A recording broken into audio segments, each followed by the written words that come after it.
What's going on, everybody? Welcome to the channel. It's official. A'ja Wilson has been named the WNBA MVP for the 2022 season, guys. And shout outs to her. I got to say, I was there all along. I believed it from the beginning of the season.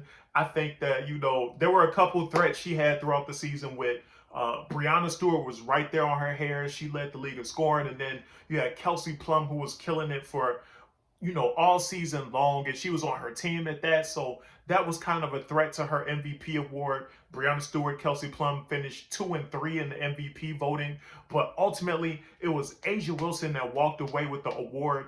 And man, like I honestly, it's well deserved because her impact all over the court could be displayed even just in the numbers. Like, let's just look at her averages on the season really quick.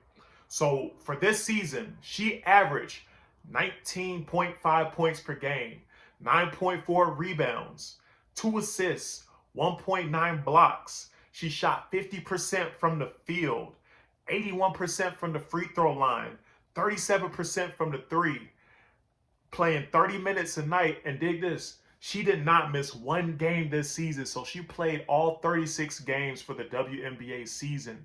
So it's like shout outs to her. It's like her impact just all over the court was insane. And then let's look at this. Look at this. Like how good was she? Well, we could just break it down even more looking at some of the numbers. Like first in total defensive rebounds, second in total rebounds per game, but first in overall total rebounds. And the reason that is because you had Sylvia Fowles. She had a higher rebound per game average, but she played less games than A'ja Wilson did. So A'ja Wilson's rebound total ended up, beating her out. Top 10 in total steals, first in blocks and first in blocks per game, second in free throws made on the season, third in total points, fifth in points per game, first in total field goals made, ninth in total minutes played on the season, fifth in offensive win shares, and third in defensive win shares, second in overall win shares, period. So to me, it is absolutely crazy just the numbers that she put up and how effective she was in so many different facets of the game.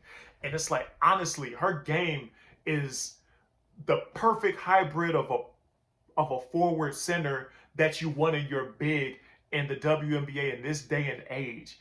And I'm going to be honest, like when we look at her resume, again, I'm going to read off a couple more stats. When we look at her resume, now it's literally, she's a 2-time MVP, Defensive Player of the Year this year, 2022. Congratulations for that too. 4-time All-Star, Rookie of the Year. She has a gold medal from competing in the Olympics. And then we got to throw in her NCAA championship from some years back. And this is all in just 5 years.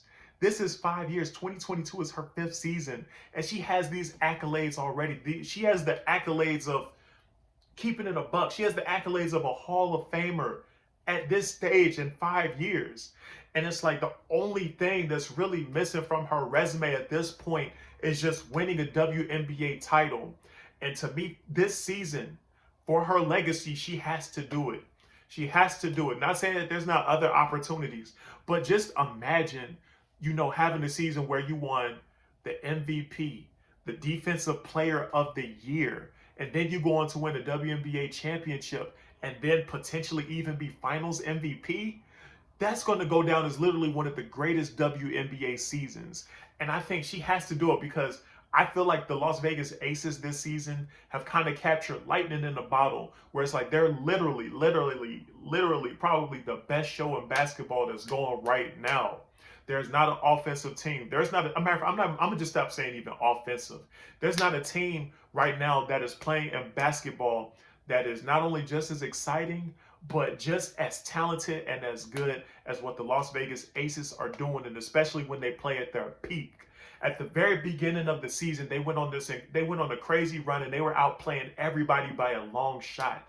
And even though it was early in the season, I got to say the potential was there for them, where I could see that there was not going to be too many teams that could keep up with their offensive punch.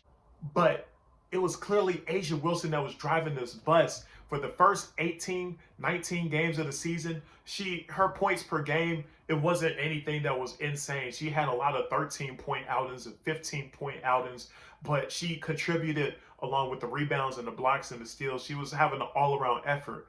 But the last 16 games of the season,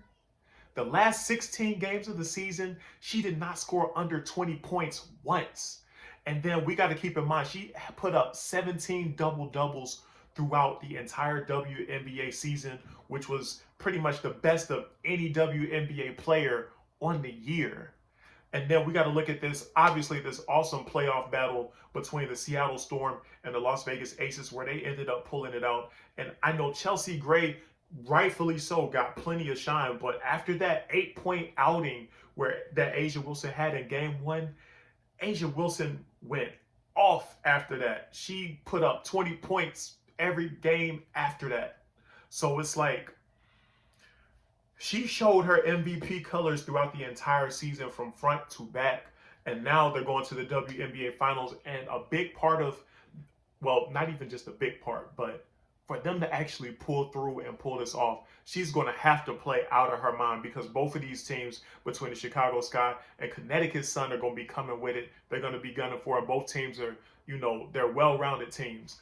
But A'ja Wilson, it's like, congratulations to her for the WNBA MVP. I mean, and the Defensive Player of the Year award on top of it, man, that's just crazy. Like, there's literally a stat in their press conference they brought up. Like, she's one of 5 players now to win a WNBA MVP and a Defensive Player of the Year award. And those other players are Lisa Leslie, Yolanda Griffin, Cheryl Swoops, and Lauren Jackson.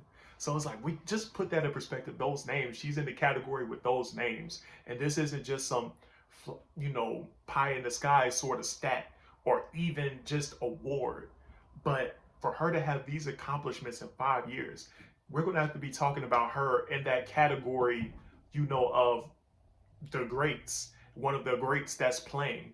You know what I'm saying? And the only thing that's missing from her resume at this point is a WNBA title. So shout outs to her for taking in that WNBA MVP award. That's my video though, guys. Like and subscribe. Peace.